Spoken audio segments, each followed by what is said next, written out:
Assalamualaikum warahmatullahi wabarakatuh. Halo semuanya, perkenalkan nama saya Daniel Rizky Darmawan dan saya adalah mahasiswa dari Universitas Mula Warman Samarinda dan saya berasal dari jurusan Ilmu Administrasi Bisnis. Nah, pada video pertama saya kali ini, saya akan menjelaskan tentang laporan posisi keuangan yang diambil dari buku karya Lynn M. Fraser dan Alan Ormiston. Nah, mungkin bagi sebagian kalian ada yang sudah mengetahui maupun yang belum mengetahui apa pengertian dari laporan posisi keuangan ataupun akun-akun yang ada di dalam laporan posisi keuangan. Nah, misalnya saja nih, seperti ada yang namanya aset, ada yang namanya liabilitas, dan ada yang namanya ekuitas. Nah, semuanya akan kita bahas satu persatu dalam video ini. Let's check this out. Laporan posisi keuangan ataupun yang biasa kita kenal dengan nama neraca itu adalah laporan yang menunjukkan keadaan posisi keuangan perusahaan pada tanggal ataupun pada periode tertentu. Laporan ini yang menunjukkan bahwa apakah posisi keuangan perusahaan ini sedang mengalami kenaikan ataupun sedang mengalami penurunan. Nah, laporan ini juga berfungsi untuk menunjukkan apa saja yang dimiliki oleh perusahaan dalam bentuk aset, apa saja yang menjadi tanggung jawab perusahaan dalam bentuk liabilitas, dan apa saja yang dimiliki oleh para pemegang saham atau dalam bentuk ekuitas. Secara sederhananya bahwa total keseluruhan aset ini haruslah seimbang ataupun balance dengan total keseluruhan liabilitas dan ekuitas. Nah, dalam bentuk sederhananya bahwa aset sama dengan liabilitas ditambah dengan ekuitas. Selanjutnya ada yang namanya laporan posisi keuangan konsolidan. Konsolidan ini berarti bahwa laporan yang menggabungkan antara induk perusahaan dengan anak perusahaan dengan syarat bahwa induk perusahaan memiliki lebih dari 50% daripada dengan anak perusahaan. Kemudian ada yang namanya tanggal laporan posisi keuangan. Nah, tanggal ini merupakan yang menunjukkan waktu ataupun kapan dibentuknya laporan posisi keuangan ini. Biasanya itu dibuat dalam bentuk akhir tahun, akhir bulan, ataupun akhir 3 bulan. Kemudian ada yang namanya data komparatif. Data ini adalah data yang hanya untuk satu periode akuntansi. Misalnya saja data pada tahun 2010, data tahun 2011, 2012, 2013 sampai tahun 2000 selanjutnya. Kemudian ada yang namanya laporan keuangan common size. Nah, laporan keuangan common size ini dia berfungsi untuk membandingkan perusahaan-perusahaan dengan tingkat penjualan ataupun total aset yang berbeda-beda. Misalnya saja dalam aset itu adalah ada aset lancar dan aset tetap. Ini berfungsi untuk membandingkan sejauh mana tingkat kemajuan perusahaan. Baik, selanjutnya akan kita bahas tentang sebuah akun dalam laporan posisi keuangan ini, yaitu aset. Apa yang kalian pikirkan ketika mendengar pertama kali kata aset? Apakah itu sebuah uang? Apakah itu sebuah bangunan? Apakah itu sebuah tanah? Nah, itu semua adalah bentuk aset. Dalam aset ini dibagi lagi menjadi beberapa bagian. Misalnya saja ada namanya aset lancar, aset tetap, dan aset lain-lain. Pertama kita akan membahas tentang aset lancar. Aset lancar ini adalah aset yang digunakan secara terus-menerus oleh perusahaan. Secara lebih kronologisnya adalah aset yang bisa diuangkan secara langsung.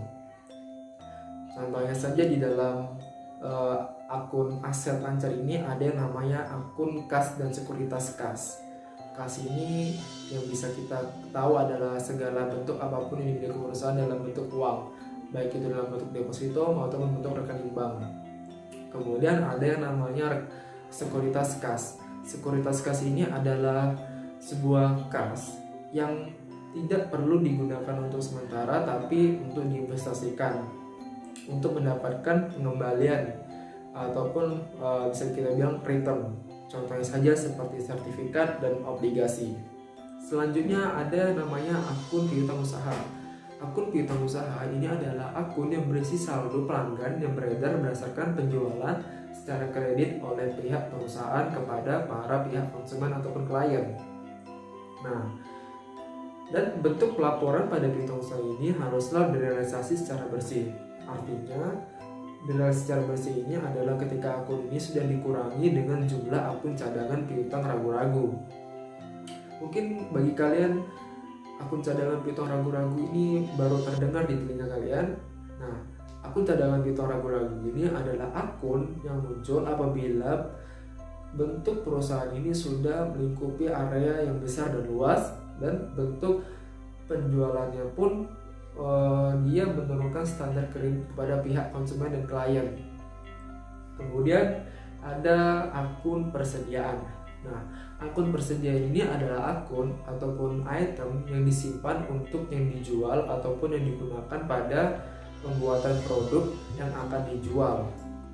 Dalam perusahaan manufaktur, persediaan itu dibagi-bagi jadi 3. Yang pertama itu akun persediaan barang mentah, yang kedua akun persediaan barang dalam proses, dan yang ketiga adalah akun persediaan dalam barang jadi.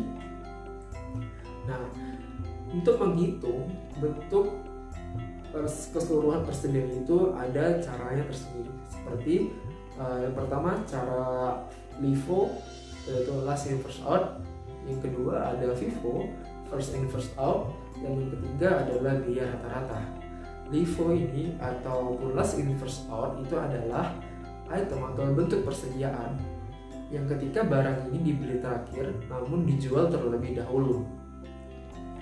Kedua adalah FIFO.